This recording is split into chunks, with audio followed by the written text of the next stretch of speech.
8:08 de la mañana, estamos en ampliación de noticias, hoy día martes 20 de mayo, con Patricia y Ricardo. Muy buenos días, amigos. Buenos días, amigos, ¿cómo están todos? ¿Qué tal, Patricia? Raúl, amigos, bienvenidos. Bueno, todo el mundo está con las previsiones del tiempo, qué va a pasar, en fin, en Lima ya sabemos, ¿no?, que hay siempre la esperanza de que no sea un crudo invierno, y de hecho nos está dando algunas sorpresas.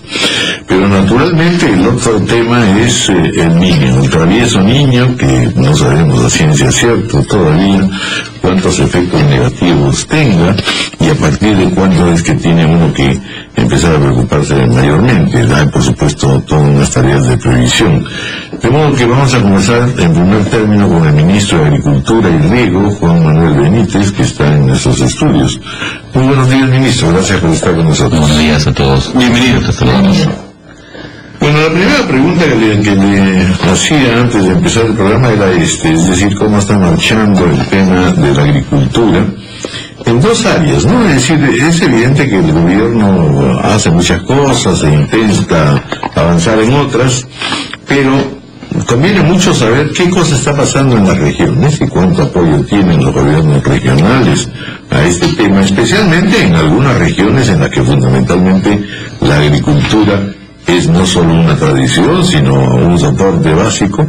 También es muy importante en la medida en que tenemos que ver qué ocurre con toda la agricultura de agroexportación, que fundamentalmente está desarrollada en la costa, porque eso nos permite ver también si hay un trabajo continuo o enriquecedor en materia de cooperación público-privada. Son dos aspectos que me gustaría que nos cuente un poquito cómo está apreciando. Muy bien. Efectivamente hay una necesidad de trabajar de forma coordinada con los gobiernos regionales. Hay algunos que son más activos en materia agraria, otros que quizá han optado por tener su programa de trabajo un poco más distanciado del nivel nacional. Para citar algunos, en el caso de la costa, por ejemplo, en el norte, en Lambayeque o Piura, han estado muy activos en términos de lo que son los proyectos de irrigación grandes. La Libertad hace poco con el anuncio de Chavimochi, en Arequipa también con el tema de Majes, ciertamente que demuestra que ellos tienen una vocación efectivamente en la línea público-privada, desarrollando una mayor cantidad de hectáreas para la agroexportación.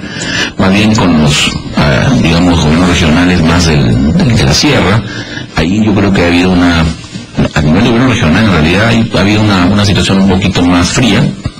Más bien hemos conectado muy bien con los gobiernos locales. Hemos tenido el programa Mi Río, que ha sido, creo yo, exitoso en términos de lo que ha generado como expectativa para volcar proyectos de inversión en irrigación en una zona en la realidad que ha estado bastante, dejada de lado. Sí. Para que tengamos una idea, en Costa se ha invertido cerca de 8.000 millones de dólares en los últimos 50 años en irrigaciones, y ahí hay una brecha importante que no se ha hecho obviamente en la sierra. Para que tengan también otra idea de los números, la demanda que tenemos en este momento es de más de 7.500 millones de soles en obras de riego. Hay un primer monto de 1.000 millones que fue aprobado el año pasado, y ahora pues, seguimos con una expectativa de contar con más recursos para poder ir avanzando. Algunos gobiernos regionales como Ayacucho, quizá, que quisiera citarlo porque me parece importante, que ha tenido una actitud muy interesante cuando ha apoyado a sus gobiernos locales para presentar sus proyectos, para levantar observaciones, para trabajar en estudios de preinversión que han permitido colocarlo en el primer lugar en la cantidad de proyectos que ha podido conseguir en Fondo Verde, por ejemplo, ¿no? Claro, ministro, cuando hace algunos años empezó el Perú con la suscripción de los acuerdos de libre comercio con los TLCs, se advirtió que esto podría afectar negativamente a algunos sectores de la agroexportación, del desarrollo agrícola de nuestro país. Y a propósito del tema de la administración de este recurso tan preciado del agua, se dijo que, por ejemplo, no podíamos seguir sembrando arroz. ¿Qué tan cierto resultó esto? ¿Quiénes se han beneficiado, como los TLCs en materia de agroexportación? ¿Dónde están los que se podrían beneficiar? ¿Y qué va a pasar con el arroz, si finalmente es tan oneroso para la administración de un recurso preciado como el agua? Bueno, definitivamente, yo acabo de venir del norte, de Piura, y lamentablemente he constatado pues lo que ya me habían informado, que ha habido una importante cantidad de cultivos de arroz que se han instalado, ¿no? Ustedes recordarán, hacia el febrero de este año estuve también en la misma zona con un problema de escasez de lluvias, y había un gran temor porque no se iba a poder consolidar la campaña agrícola, y entonces ellos llegaron, a los productores agrarios organizados y el Ministerio de Agricultura, a la conclusión de que debíamos hacer una asignación más eficiente del recurso, y que se optara por una estructura de cultivos que pudiera ser menos onerosa en términos de recursos. En ese momento todos de acuerdo. Hoy día, bueno, gracias a Dios empezó a llover, hoy día tenemos un puecho prácticamente al nivel tope, tenemos un Tinajones también con un nivel importante de recurso hídrico, y entonces, bueno, que viva la fiesta. Nuevamente empezamos a instalar arroz. Obviamente yo he tenido una posición bastante dura en el norte en ese sentido, y los he invitado a ser pues responsables. Tenemos que buscar otras alternativas, para citar un caso, y está hoy probado en la misma zona, en la quinoa. Exactamente, se ha bajado a la costa, se puede hacer aquí en el totalmente, tenemos incluso en Cieneguillo, en Piura, una zona donde hay 40 grados de temperatura, quinoa del altiplano, y rinde 13 y el precio que está alcanzado la quinoa, además. Así es. Ahora, pero eso supone, pues, en realidad, no solamente decirles hay otras oportunidades, sino buscar legal y financieramente cómo direccionar el asunto. De acuerdo. Sí, estamos trabajando en este momento en un programa intensivo de apoyo en la zona norte y central también, porque tenemos un tema aquí con el algodón que pues lo vamos a tocar, para sustituir el cultivo del arroz en la medida de lo posible. Tenemos un financiamiento para eso, técnicos, semillas que tenemos que trabajar, porque también eso es una debilidad, como este tema está concentrado básicamente en sierra, no ha habido un importante esfuerzo por ir generando también la semilla para la costa, hoy día lo tenemos programado. Y quería mencionar un tema que me parece pero central para poder analizar este tema del arroz, ¿no? En promedio, una hectárea de arroz utiliza entre 18.000 y 20.000 metros cúbicos por hectárea. La quinoa utiliza 5.000 a 6.000 metros cúbicos por hectárea. Así es, o sea, podríamos ampliar la frontera agrícola, ¿no es cierto? Sí, dejarnos de cultivar tanto arroz sin tener que invertir en grandes obras de irrigación o en repotenciar cohechos o lo que fuese. ¿Cómo se maneja? Porque uno debería ser capaz de, digamos, organizar su territorio en términos agrícolas, es decir, potenciarlo para aquellos productos que son más rentables y que son mejores para la población y para el medio ambiente, y si no importar arroz, pues, o sea, ¿para qué vamos a cultivarlos? Si vivimos en el desierto, mejor traigámoslos de un lugar donde cuestan menos. Tenemos los suelos, eso quiere decir, ¿no? En verdad en la selva serían muy felices de poder ampliar sus hectáreas de arroz, porque además tienen las condiciones climáticas para poder hacerlo perfectamente. Ahora, ¿cómo se maneja eso? Es un proceso, no va a ser de la noche a la mañana. Nosotros vamos a trabajar, y ahí creo que hay una buena voluntad de los gobiernos regionales en el norte, lo mencioné hace un momento, por hacer una sectorización primero del valle, porque obviamente si yo siembro arroz en una hectárea, la contigua lamentablemente va a tener que hacer lo mismo, porque el agua se filtra, entonces yo no puedo sembrar ningún otro producto de exportación si tengo 18.000 metros cúbicos por hectárea. Entonces hay que sectorizar, tenemos que concientizar, tenemos que también llevar, como repito, estas opciones. Quinoa puede ser una, podrían haber otras más, hay algunos que están trabajando con frutales, por ejemplo. Vamos a hacer una pausa para explicar un poco ese mecanismo precisamente, porque claro, la sustitución de cultivos supone en verdad cambiar una estructura tradicional por otra perspectiva que está fijada sobre todo en el comercio exterior, ¿no es cierto? Vamos a hacer una pausa.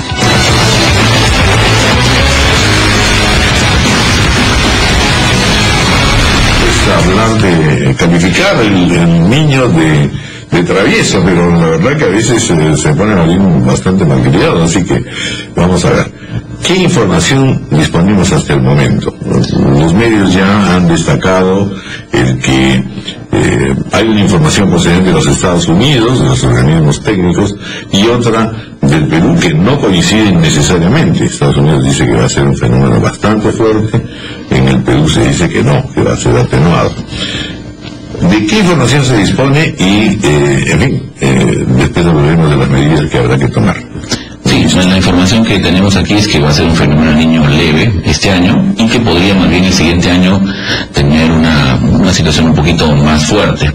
Ante eso y ante la duda, como ha mencionado por los reportes norteamericanos, nosotros lo que hemos optado es en hacer la tarea igual. O sea, lo que estamos haciendo ahora es, continuamos con el programa de escolmatación de ríos en la zona norte, básicamente limpieza de cauces, que no se hacía hace mucho tiempo, vale la pena también mencionarlo. Antes había un programa que era el PERPE, que era un programa de encauzamiento de ríos permanente con maquinaria que tenía el Ministerio de Agricultura, que a partir de la descentralización se optó por transferir la maquinaria a los regionales, y bueno, lamentablemente ya no se ha seguido, muy poco es lo que algunos han hecho. Vamos a tratar de repotenciar eso, en el Ministerio queremos volver a retomarlo, claro, será en una línea tal vez distinta, de más coordinación, con gobiernos regionales que también tienen maquinaria, Ministerio de Vivienda, Ministerio de Defensa, en un programa que tiene que tener ya regularidad. Y además estamos incorporando ahora algunas obras de defensas ribereñas que son un poquito más complejas en términos de inversión, que comprenden enrocados, espigones, para fortalecer unos de los puntos críticos que pudieran generar algunos desbordes en caso para el próximo año de un niño un poquito más intenso. De todas maneras se estima que van a sufrir algunas zonas inevitablemente. ¿Cómo se hace? Es decir, se arriesga en hacer una cosecha, más bien se abstienen los agricultores. ¿Hay algún tipo de seguro que pueda cubrir en el caso de que haya pérdida de los productos? Bueno, sí, en realidad siempre hay riesgo. En la agricultura es un negocio de riesgo, ¿no? Si no es sequía, es inundación, si no hay friajes, etcétera. Nosotros estamos tratando de cumplir, por eso cubriendo los puntos críticos. Nunca puede saber finalmente cuál es el resultado final. Existen recursos que incluso ya están presupuestados para este año. Lo mencioné en algunas entrevistas, eran algo así como $100 millones que están listos para poder, digamos, entrando bien en la recuperación. Si fuera un tema de que hubo un efecto no previsible, pudiera hacerse, digamos, un trabajo más bien de repotenciación de carreteras o de ciudades, o eventualmente también podría pensarse en un tema también sobre los cultivos. Y cuando vemos este tema precisamente en materia de desarrollo de su sector, de prever lo que puede pasar en la agricultura, en la agroindustria, asociado al fenómeno del niño este año además, para la zona sur, la zona costa sur de nuestro país, donde hay un desarrollo agroindustrial, agroexportador importante, pero también tiene un déficit de agua recurrente. Sí, yo diría que más que un tema del niño, yo diría que lo que dijo al final es lo más importante. En el caso de ICAMP en especial hay una crisis proyectada del recurso hídrico importante, y ahí se está trabajando por eso en dos grandes frentes, uno que va por el río Pisco y uno que va por lo que significa... ¿Y ahí interviene el sector privado? ¿Colabora el sector privado? Por supuesto, principalmente. Aquí vamos a ir por el lado de iniciativas privadas que están en pleno proceso. Estamos iniciando los estudios, estamos invitando a las empresas que pudieran hacerse cargo, muy en el tema Majes o tal vez Olmos, va básicamente por ese lado, donde el gobierno nacional, conjuntamente con el gobierno regional, estamos en una mesa de trabajo permanente con los privados. Aquí también están participando los productores privados para lograr identificar estos proyectos que podrían ser, como repito, en dos frentes, en el lado de Pisco, que son un par de canales ahí, Pisco Lanchas, Pisco Villacurí, y en la parte alta, que es el sistema Chocrococha desarrollado, que tiene que ver con el canal Inhahuasi y la presa Tambo. Quiero mencionarle dos asuntos bastante concretos. Uno es el Agro Brain, que ha sido ya anunciado y que tiene efectivamente necesariamente muchas posibilidades de triunfar en la reconversión productiva. Y el otro caso es el de Cajamarca. No deseo que se diga que el gobierno regional de Santos no es tan santo, sino básicamente por qué se ha llegado a una situación de déficit laboral y de producción en un departamento que es pues tan promisorio, ¿no? Sí. Bueno, sobre lo del AgroGran, en principio quisiera mencionar que efectivamente tenemos un programa que complementa otras acciones del gobierno. No sería posible hablar de un desarrollo agropecuario si no tenemos carreteras, si no tenemos energía, si no hay servicios. Y ahí la estimación que tenemos a través del CODEBRAN es que hay una inversión este año de 1.700 millones de soles.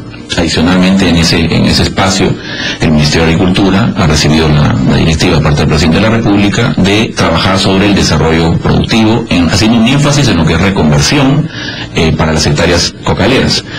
Tenemos cerca de 200.000 hectáreas en producción en el Brain.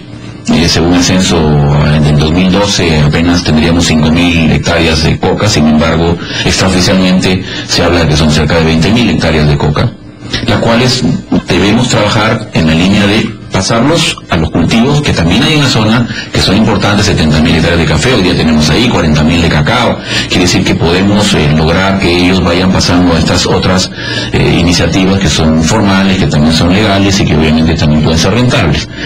Lógicamente para eso también hay un tema que tiene que ver con el otro lado de la estrategia, que no es tanto del lado productivo, desarrollo que lleva el Ministerio de Agricultura, que va con el tema de la interdicción, como se está haciendo también, madre de Dios, con la minería ilegal, acá contra el narcotráfico, obviamente, ¿no?